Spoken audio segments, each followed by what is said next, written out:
Hey guys, what is going on? This is ConnellBird5, and today I'm bringing you guys another roster update video. This is going to be kind of a mini rant too in the video as well. We're going to talk about, of course, the roster update. We're also going to talk about this newly discovered card in Diamond Dynasty. We'll talk about some other things as well. And again, today is May 19th, another Friday, so another roster update. It is cool. They're adding new stuff, and they're on top of the roster updates. We'll just go over the roster update. We'll get into the rant a little bit later. So starting with starting pitchers, they actually made quite a few changes. Zach Eflin of the Phillies, I really don't know much about him, but he looks like he's doing really well. Actually, he has a 6 ERA. They just kind of gave him a bronze rating, so whatever. Let's try to focus on the more important ones. Let's see, Rodriguez for the Red Sox. I know their rotation's doing pretty well. And I actually saw this guy pitch the other day when I went to the game. But he is doing pretty well, and I know this is a lefty. He can throw fairly hard. So he got a boost to his hits per nine and Ks per nine. Walks per nine went down a little bit. Alex Wood of the Dodgers got a +10 to his K per nine. A +3 overall. Let's see if we got anybody else here. Any noticeable changes? Lance McCullers is a noticeable change. He actually went from silver to gold. I know a lot of people were kind of hyping this card up early in the year. And he does finally get to jump to the gold. So he got +4 to his hits per nine, +7 to his walks per nine. Home runs down a little bit, but still pretty solid. And Zack Greinke got some changes to his per nines. Home runs per nine went down. Looks like he's given up his fair share of home runs. I mean, he does pitch at Chase Field though, but he is doing pretty well for the D-backs, especially his strikeouts. His strikeouts is way up compared to the previous few years, and his walks per nine has always been pretty solid. So he's one away from a diamond now. Definitely a player you guys might want to spotlight. Let's see if we can find any other noticeable changes. A few downgrades here. Rich Hill, -1 to his durability. Really, other than that, it's not going to affect too much in DD. Besides, he might get hurt, maybe a game or so. I don't know. But the injuries seem kind of random anyway. Tanaka, he's got downgrades to all of his per nines. Has a terrible ERA. Not pitching too well. One noticeable pitcher that's not on this list, I know there's some others for starting pitchers, but Dallas Keuchel. Again, if you guys have been on my streams, I do think that he somewhat does deserve a boost in his per nine. But if you look deep into the numbers, you realize he's kind of pitching over his head right now. And if you compare his per nines from this year to the previous year, they're actually very similar. It's just right now his BABIP and left on base percentage is very over the norm, so that's why his ERA is so low. And of course, win-loss has nothing to do with rating. But I wouldn't be surprised if Dallas Keuchel did get a few points to his hits per nine. That being said, if he does get a boost, I expect it to come back down because his BABIP was like around 200 right now. There's no way he's going to keep that up. No offense to Astros fans out there. Anyways, let's move on to relievers. The Astros bullpen is just really solid, man. It seems like anybody they put out there is just doing incredible. James Hoyt, I don't know if I'm saying that right. Never heard of him, to be honest, but he's pitched 8 innings, and he's already a 71 overall. 18 strikeouts in 8 innings. That's incredible. So the Astros are definitely legit this year. Have a lot of good weapons in that bullpen. Albert's +9. Brad Hand +9, or +7, excuse me. He's one away from a silver. Felipe Rivero, another solid lefty for the Pirates. He's really stepped up for the Pirates this year, and maybe he'll take over that closer role here in the future. I don't know, but he is a +3. And guys, this is a legit lefty, very solid lefty, especially if you're doing the events, or really just for your DD team if you're looking for a budget lefty. And Rosenthal for the Cardinals, I know he gave up a home run. He's gave up 1 home run this year, so I'm not really sure why that went down 3. But his walks per nine is way better this year. I mean, it's marginally better compared to last year, really the year before that. His strikeouts are up. He's pitching really well, so he might be on the verge of becoming gold. And I know I'm being a Cardinal fan here, but O has really redeemed himself as well. So I wouldn't be surprised if both of those guys, maybe down the future, are able to go gold. Let's see if we have any other relievers. Any noticeable ones anyway. Brandon McCarthy, looks like he just got converted to reliever. Pretty much a long reliever. These guys all got converted. I think that's pretty much it for the relievers. Let's go to closers now. Oh, I will mention one reliever. I don't see Davinsky on here. I do expect him to eventually get an upgrade as well. but I just, for some reason, I guess they're giving him a little more time. Not really sure why. Like, for example, I'm not sure why they boosted this James Hoyt card, but Davinsky really still hasn't got his, his deserved upgrade quite yet. All right, now for closers, Matt Bush doing really well for the Rangers. Really stepped up in that closer role. Corey Nebel, Craig Kimbrel, really the most noticeable one here, and Holland. Both of these guys very much anticipated. Kimbrel's arguably the best closer in the league this year, arguably. Greg Holland's not too far behind him, but Kimbrel was absolutely filthy this year. 33 strikeouts in 18 innings. He's not walking guys either. That's the huge thing. He only has 2 walks in 18 innings. So his walks per 9 could still keep going up. That being said, I don't expect the price of his card to go up a lot because he's just not a very sought-after card in Diamond Dynasty because he only has that fastball knuckle curve. But I wouldn't be surprised if he ends up getting more of an upgrade. Greg Holland, this guy might be on his way to a diamond as well. His per 9s are all up. His walks per 9 should be higher in my opinion. He's only had, well, it says there 1 walk. I'm not sure how entirely accurate that is. It only says 8 innings. But, yeah, his walks per 9 is a lot better this year, and I would expect to see that to keep going up. He's doing really well for the Rockies, and this might be a potential diamond. All right, to catchers, Brian McCann got a complete overhaul pretty much. Jumped up to +3 overall. Lost to some power numbers versus righties. Everything else went up, though. He's became more of a balanced player, I guess, but his attributes still are nothing really great.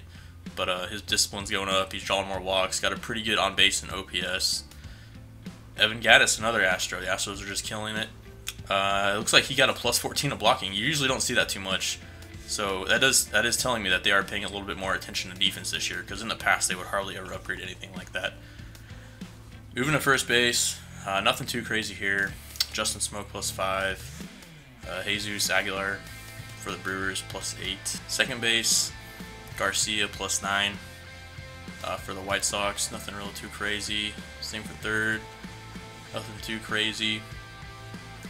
Chris Taylor for the Dodgers +7. Carlos Correa +2.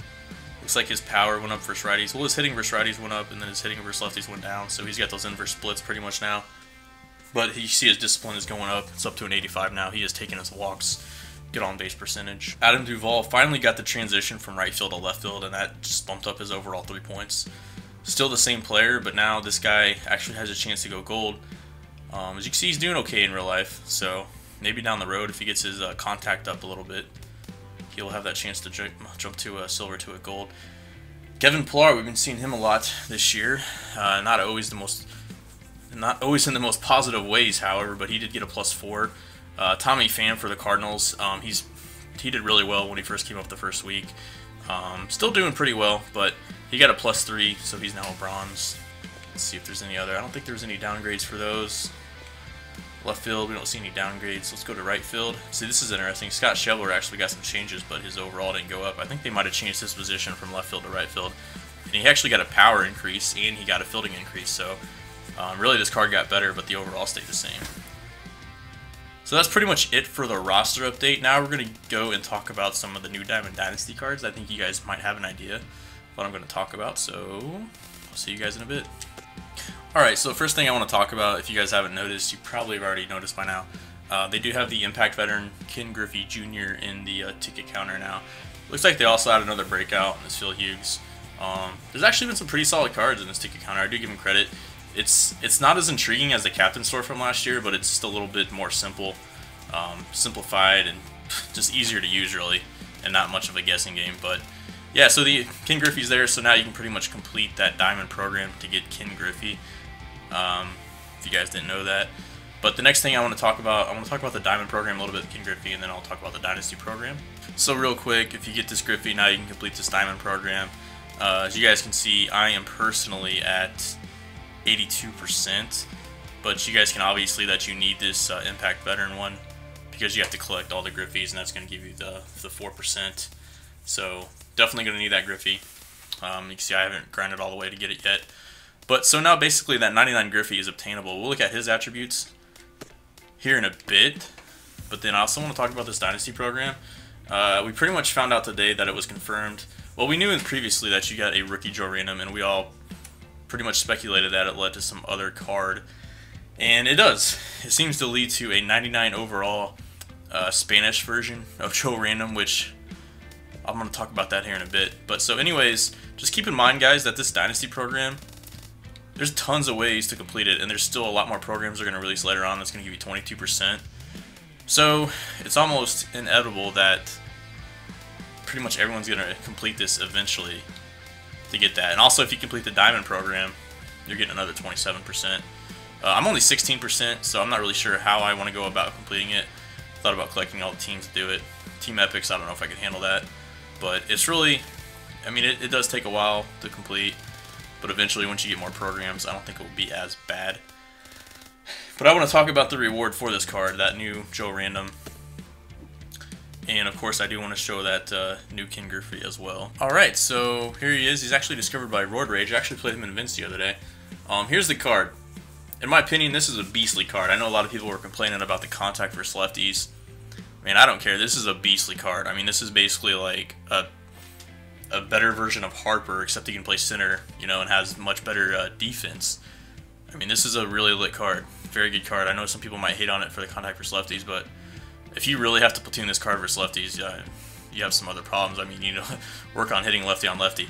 But anyways, I just want to talk about, man, this card. I mean, this is why everybody, not why everybody got the game, but I mean, it's the cover boy, Ken Griffey, possibly one of the coolest players of all time. He's well liked.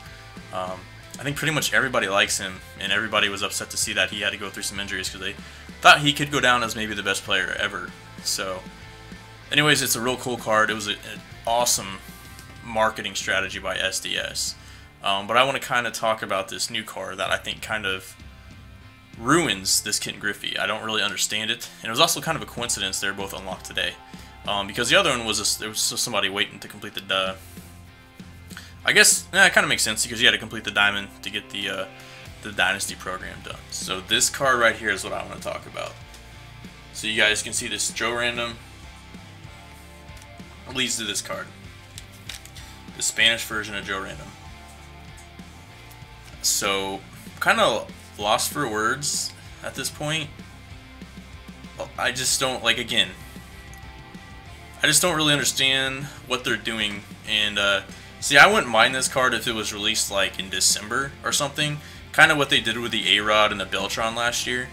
Release it when the game has been out for what, you know, 8 to 9 months and not as many people are playing it. Release cards like this to build more hype. But the game has only been out a month and a half, and you're going to release a card like this? I'm not a fan. Like, for one, also let me talk about this. For one, we all noticed in MLB 15 that they pretty much changed their whole concept of DD. They figured that utilizing the MLB license is going to profit them more. More people are going to get interested, and that's true. It definitely is true. Some people like the old DD. But mostly people wanted to play real MLB players. They don't want to play with fake players. So they made that transition in MLB 15. Now it's MLB 17. And they're bringing cards like this. And they also still have the cap. They had Reggie Stalker, which I could kind of understand Reggie Stalker last year. Again, it was the 10-year anniversary when he was in MLB The Show 06. And they didn't have the license to Barry Bonds. So it was a kind of a cool Easter egg. Like, you know, whatever, cool. It's kind of cool they're adding stuff like that. But this is kind of ridiculous in my opinion. First of all, it's 99 everything. This is basically another created player. So you're going to have two fictional fake players out there. Not to mention the fact that they've already hinted at other possible fictional players or Easter eggs.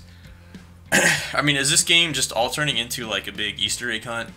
Like turning into that movie National Treasure? Or what? Are we just playing a puzzle game here? Are we playing it like, what are we playing?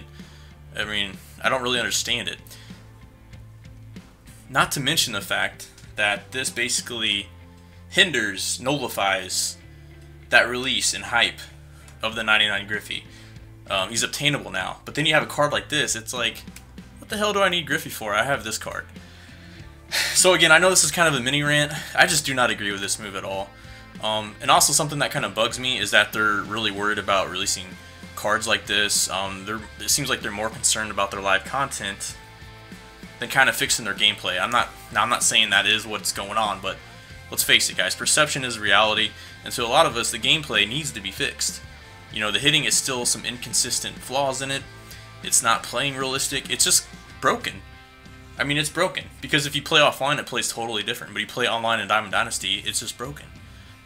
So I just don't understand why this is a priority to put something like this in the game and to keep putting all these changes in the live content when the gameplay's broken and the servers are still having issues. So again, maybe down the road this card will be okay, and if they fix the gameplay, fine, whatever. I don't care. I don't care if people have cards like this. I mean, it's kind of annoying that people are going to have 2 created players basically now. But again, this card is taking away from your Mike Trouts, it's taking away from your Andre Dawson's, your Ken Griffey's, your Bryce Harper's. I mean, if you're utilizing the MLB license, who do you want people to use on their team? A freaking Bryce Harper or Mike Trout, some of the most well-respected, some of the best players in the game. I mean, arguably 2 of the best players in the game. You know, everybody wants to watch those guys. Everybody wants them on their team. Or do you want Pepe? I don't even not say this. Pepe Alazar. I mean, like, what do you want represented in your game? Do you want the MLB license represented, or do you want fake players? And again, I get it. Easter eggs are cool to an extent, but this is huge. So I guess I'll stop there. I'm just in total disagreement. And again, one of the main reasons is that the gameplay's still broken, and they're still, they're adding. I guess they didn't add it; it was already in there as an Easter egg.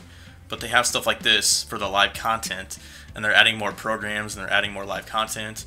And I applaud them for that. It's cool to add content and all that, but to some point, man, you have to fix the gameplay. That's the most important thing, at least to me. So I'm curious to what you guys think. I'm sorry this turned into a little bit of a rant, and this video is kind of going to be somewhat longer. But I'm just curious to what you guys think. I'll end the video here. Anyways, yeah, let me know what you guys think in the comments. This is Car number 5 signing out. Peace.